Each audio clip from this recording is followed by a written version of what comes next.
ရွေးကောက်ပွဲကျင်းပပြီးနိုင်ငံတကာတရားဝင်မှုကိုရရှိဖို့ကြိုးပမ်းနေတဲ့အာဏာသိမ်းစစ်တပ်ဟာနိုင်ငံရေးပုံမှန်တစ်ခုဖြစ်တဲ့ရာဇသတ်ကြီးဥပဒေပုံမှန်905 ကာကြီးနဲ့အမှုဖွင့်ခံရတဲ့သူအလုံးကိုနိုဝင်ဘာလ26ရက်နေ့ကပယ်ဖျက်ဖြေလျှော့ခွင့်ပြုလိုက်တယ်လို့ထုတ်ပြန်ကြေညာလိုက်ပါတယ်။ရွေးကောက်ပွဲကျင်းပဖို့ကြိုးပမ်းနေချိန်နိုင်ငံရေးအကျဉ်းသားတွေလွှတ်ပေးတယ်ဆိုတဲ့သဘောမျိုးနဲ့နိုင်ငံတကာကိုလှည့်စားတာလို့နိုင်ငံရေးအကျဉ်းသားဟောင်းဦးတိတ်နိုင်ကပြောပါတယ်။ဒါကတော့ဒီနိုင်ငံရေးရသူတို့ရတဲ့နည်းနဲ့အများထုတ်တဲ့ကိစ္စပါပဲ။ဘာမှတော့ထူးထူးခြားခြားမရှိပါဘူး924ဦးဆိုတာကလူနည်းတွေများနေတယ်ဆိုတဲ့အခါကျတော့တိတ်တော့ထူးဆန်းတဲ့ကိစ္စမဟုတ်ဘူးဆိုတော့လွတ်ပေးတယ်ဆိုတဲ့ကိစ္စမျိုးလူသားကောင်းတာပေါ့ဗျာလူသားကောင်းကိုလုပ်တဲ့ကိစ္စလို့ပဲနိုင်ငံရေးရလူသားကောင်းကိုလုပ်ပြီးတော့နိုင်ငံရေးရအများထုတ်တယ်လို့ပဲနေပါတယ်ဆိုတော့နိုင်ငံရေးကျင်းသားတွေပေါ်မှာတော့ဘာမှတရားမှုတူတူတူပြီးမရှိပါဘူးနိုင်ငံတကာကတော့သူတို့လုပ်ပေးတယ်ဆိုတဲ့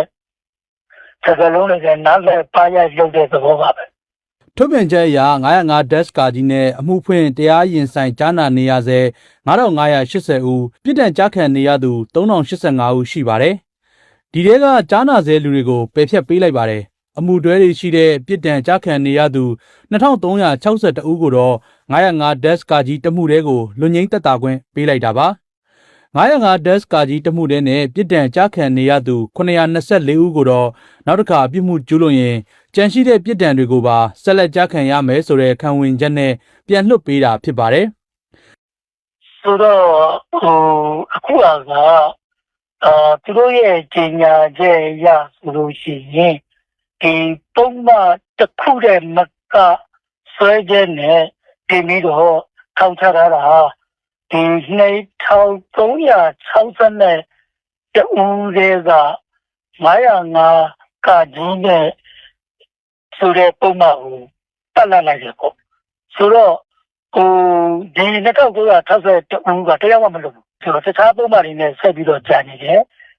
ဆိုတော့တကယ်လွတ်တာက924ဦးပဲလွတ်တာဖြစ်တယ်ဒီ924ဦးမှာဒီ905ကကြီးနဲ့ဆိုတဲ့အခါကျတော့သူကအများဆုံးထောင်ချလို့ရတာက3နှစ်ဆိုတဲ့အခါကျတော့တော်တော်များများလွတ်နည်းတွေ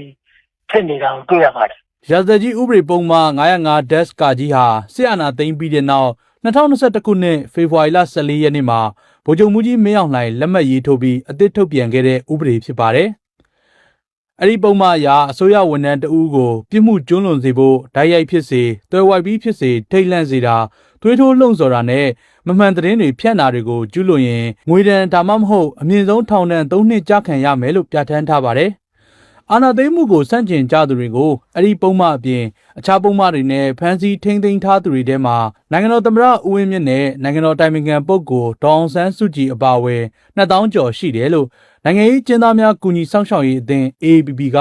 နိုဝင်ဘာလ26ရက်နေ့ကထုတ်ပြန်ပါတယ်။အခုစစ်ကော်မရှင်ကပြန်လွှတ်ပေးခဲ့တဲ့နိုင်ငံရေးအကျဉ်းသားပမာဏဟာအနည်းငယ်သာဖြစ်ပြီးအမှုပေါင်းများစွာနဲ့ပြည်ထန်ကြခံနေရသူတွေတည်တံ့ကြခံထားတဲ့နိုင်ငံရေးအကျဉ်းသားများစွာကြန့်ရှိနေတယ်လို့နိုင်ငံရေးအကျဉ်းသားရေးဆောင်ရွက်သူတွေကပြောကြပါတယ်။